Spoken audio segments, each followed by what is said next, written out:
Hola, ¿cómo están? Mi nombre es Ariana Pastorino y junto con Julia Vendramini y Dolores Vives vamos a desarrollar en este bloque el tema de las asignaciones presupuestarias que financian a las industrias culturales. En diciembre del año 2017 se modificaron los impuestos específicos destinados a la financiación de los institutos del cine, el teatro, la música y la Comisión Nacional de Bibliotecas Populares. Un artículo incluido en la Ley 27.432 de Reforma Tributaria estableció la caducidad para diciembre del año 2022 de las asignaciones específicas para las actividades culturales. En su artículo cuarto, la norma prevé que los impuestos de los cuales se deducen fondos de fomento pasen directamente al Tesoro Nacional, estableciéndose por primera vez un plazo de vencimiento. Esto va a poner en juego muchísimos puestos de trabajo y el futuro de la cultura nacional. Hay varios antecedentes en la forma de financiación de las políticas culturales, como lo es la Ley 17.741, de fomento de la actividad cinematográfica nacional, que es del año 1968. En esta ley se crea un fondo compuesto por lo recaudado de un impuesto del 10% del precio básico de las entradas a espectáculos cinematográficos. El administrador directo de este fondo es el actual Inca, al que la ley le confiere la tarea de fomentar la producción y difusión del cine nacional. Le sigue la Ley 20.630, de gravámenes a los premios ganados en sorteos, del año 1973. Por esta ley se crea un fondo especial para las bibliotecas populares y un porcentaje para el Instituto Nacional de Teatro. También tenemos la Ley 26.522, de Servicios de Comunicación Audiovisual, del año 2009. En ella se establece que el total de lo recaudado por los gravámenes que impone la ley se va a distribuir de la siguiente manera: un 25% al Instituto Nacional del Cine y Artes Audiovisuales, un 10% al Instituto Nacional del Teatro, un 20% a Radio y Televisión Argentina, Sociedad del Estado, un 28% al Ente Nacional de Comunicaciones, el ENACOM, un 5% a la Defensoría del Público de Servicios de Comunicación Audiovisual, un 10% para proyectos especiales de comunicación audiovisual y apoyo a servicios de comunicación audiovisual, comunitarias, de frontera y de los pueblos originarios, y por último, un 2% al Instituto Nacional de Música. El Poder Legislativo cuenta con un proyecto que deroga el artículo 4 de la Ley 27.432. La iniciativa propone que durante los próximos 50 años la recaudación de impuestos hoy vigentes no vaya a rentas generales ni se coparticipe con las provincias, sino que se destine exclusivamente a financiar distintos organismos públicos que se ocupan de la gestión cultural. En reacción a la caducidad de los impuestos específicos destinados a la cultura, nace el Frente Unies por la Cultura. Lo conforman más de 100 colectivos en todo el país, entre ellos asociaciones de cine, teatro, bibliotecas y medios comunitarios. A seguir, les dejamos las entrevistas que realizamos con 3 referentes de Unies por la Cultura. Ellos son Ingrid Urrutia, politóloga y delegada general de la ATE Inca, Juan Mascaró, presidente de la Asociación de Documentalistas Argentinos, y Nara Carrera, referente de actrices argentinas. ¿Qué implica la Ley 27.432 para la cultura nacional? Esa ley, que fue votada en el Congreso Nacional en 2017, en su artículo 4, lo que hace es ponerle una fecha de caducidad a los gravámenes y a los impuestos específicos de 3 leyes. Primero, la ley del juego y sorteos deportivos, la ley de servicio audiovisual y también la ley de cine. Esto, que los impuestos y gravámenes que establecen esas leyes no sean redireccionados a los organismos nacionales para fomentar, para asistir y también para garantizar la producción cultural, tiene un impacto directo sobre la fuente de trabajo, sobre la organización del Estado, sobre la política pública a nivel cultural, sobre los derechos que tenemos las y les trabajadores de acceder y también poder producir cultura. ¿De dónde provienen y cómo son distribuidos los fondos del cine argentino? El fondo de fomento se construye en un alto porcentaje, te diría el 80% por lo menos, de las entradas de cine, el IVA de esas entradas, que es dirigido directamente desde la recaudación del Estado, desde la AFIP, al fondo de fomento, mes a mes, y del ENACOM, que recauda los impuestos de las televisoras por publicidad, por paso de películas, etc. Todo ese dinero es el que conforma el presupuesto del instituto todos los años. La ley de cine dice que la mitad de ese presupuesto debe ir para el sostenimiento del instituto, programas, festivales de cine, etc. Y el otro 50 necesariamente tiene que estar dedicado al subsidio de películas nacionales. Son las películas que se presentan a una vía de fomento, son declaradas de interés por el instituto a través de un comité que evalúa su factibilidad, digamos, como películas, se discute entre distintas personas que integran esos comités, que son en general representantes de la industria y de los distintos sectores del audiovisual, ¿no? En el caso del documental, documentalistas de las distintas regiones, con un cupo federal y de género, que deciden qué documentales son declarados de interés, ¿no? De esas películas que se presentan a la vía de producción, desarrollo o postproducción. ¿Cómo surge y quiénes conforman Unidas por la Cultura?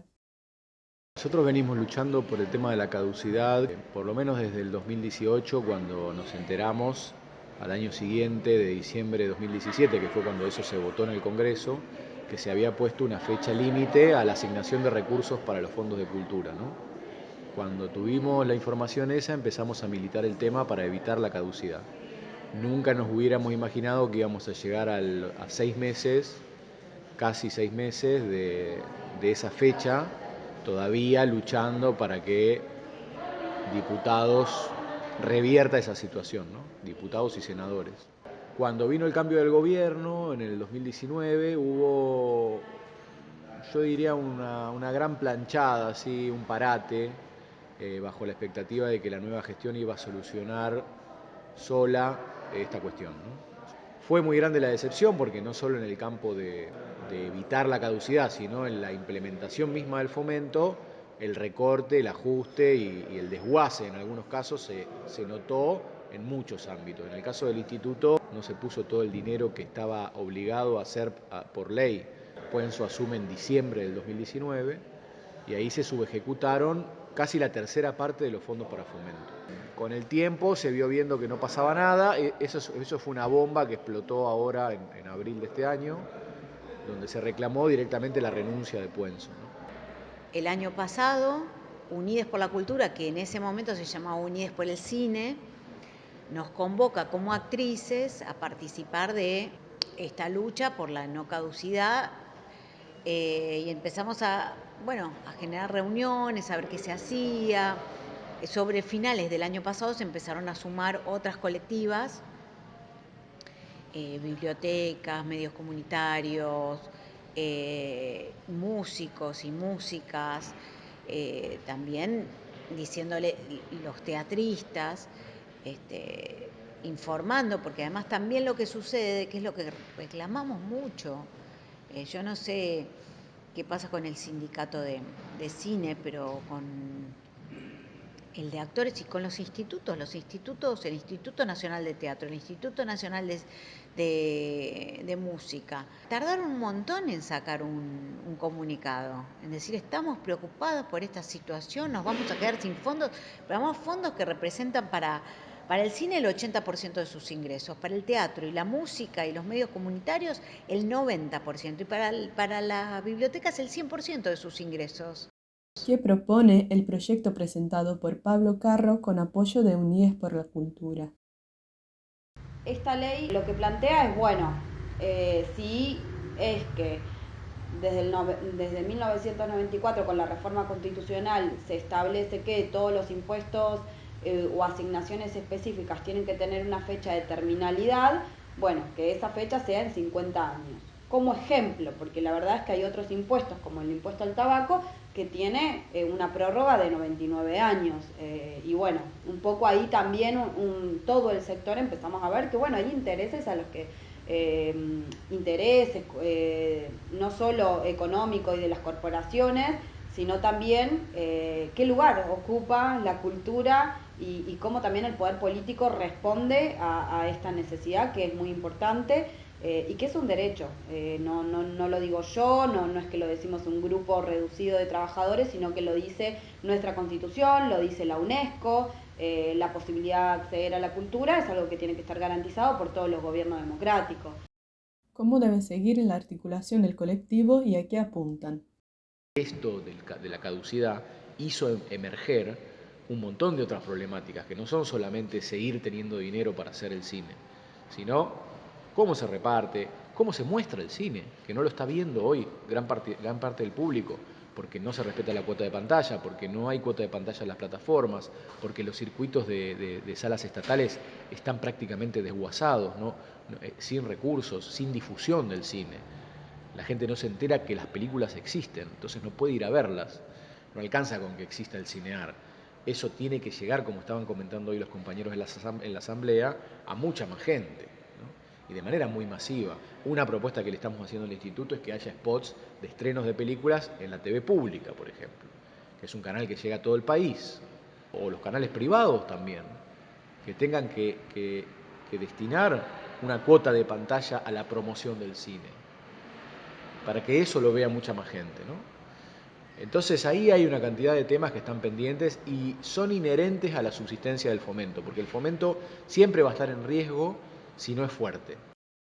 Por último, ¿qué significan los fondos específicos de la cultura para la identidad nacional? Muchas de las leyes que están actualmente vigentes han sido primero informadas al ámbito público para generar un pensamiento colectivo al respecto y apoyar desde lo cultural. Pensemos, por ejemplo, en matrimonio igualitario.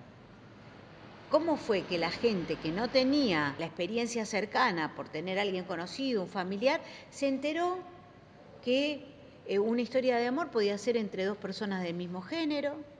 Se enteró que una familia podía estar conformada por dos padres, dos madres o la diversidad que se quiera, sino fue por las canciones, las películas, los libros. Que eso generaron un primer campo de conocimiento para que después se vote una ley. Entonces, es parte de la educación, pero además también es parte de la identidad, porque nosotros contamos nuestras historias y nosotros no somos los que la contamos y vienen otros a contarla y no la van a contar como es. Entonces, por eso también es parte de nuestra identidad.